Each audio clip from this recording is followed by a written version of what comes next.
জ্যোৎস্নায় সেজে উঠেছে park street. বড়দিনের আমেজে মেতেছে শহরবাসী, আর বড়দিনের সেই আনন্দে কোনো রকম ভাটা পড়তে দিতে চায় না লালবাজার। গোটা শহরকে নিরাপত্তা দিতে চলেছে কলকাতা পুলিশ। ভিড় ও নিরাপত্তা সামলাতে 150-র বেশি পুলিশ মোতায়েন থাকছে শহর জুড়ে।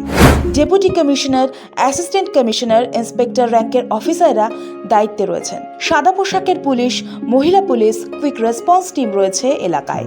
ইতিমধ্যে শহরের সমস্ত সংবেদনশীল এলাকায় নজরদারি বাড়ানো হয়েছে। হোটেল, রেস্তোরাঁ, গেস্ট হাউস সহ ভিড় জমার সম্ভাবনা রয়েছে এমন সমস্ত জায়গায় বাড়তি পুলিশি নজরদারির ব্যবস্থা করা হয়েছে। আলোর সাজে ঝলমল করে ওঠা এলাকাগুলিতে প্রতি বছরই জনসমুদ্র নামে। সেই ভিড় সামলাতে একাধিক বিশেষ ব্যবস্থা করা হয়েছে। পার্ক স্ট্রিট এলাকায় 4 থেকে 5টি ওয়াচ টাওয়ার তৈরি করা হয়েছে। সাদা পোশাকের পুলিশ মোতায়েন থাকবে ভিড়ের মধ্যে। পাশাপাশি মহিলা পুলিশের বিশেষ দল উইনার্সও বাড়তি নজরদারি চালাচ্ছে।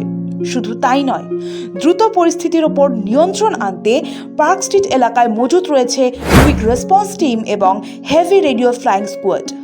বড়দিনের আগের রাতে যাতে অতিরিক্ত ভিড় থেকে কোনো বিশৃঙ্খলা না হয়, তার জন্য পার্ক স্ট্রিট দিয়ে সরাসরি হাঁটার উপর নিয়ন্ত্রণ থাকবে। ওই সময় অ্যালেন পার্ক হয়ে বিকল্প রাস্তা ব্যবহার করতে হবে।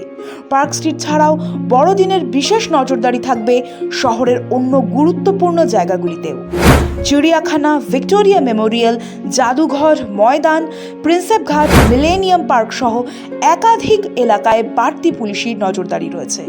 মেট্রোতে চলছে আলাদা নজরদারি। মদ্যপ অবস্থায় গাড়ি চালানো রুখতে শহরের বিভিন্ন প্রান্তে চলছে নাকা চেকিং।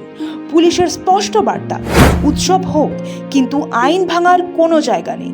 কলকাতা পুলিশের সমস্ত ইউনিটকে সতর্ক থাকতে নির্দেশ দেওয়া হয়েছে। কোনো রকম অপ্রীতিকর ঘটনা ঠেকাতেই সর্বদাই প্রস্তুত তারা। বাংলাদেশের সাম্প্রতিক অশান্তির আজ এবং দিল্লিতে গাড়ি বিস্ফোরণের ঘটনার পর শহরের নিরাপত্তা নিয়ে কোনো ঝুঁকি নিতে নারাজ তারা। সৌভিক সান্যালের রিপোর্ট, সময় কলকাতা।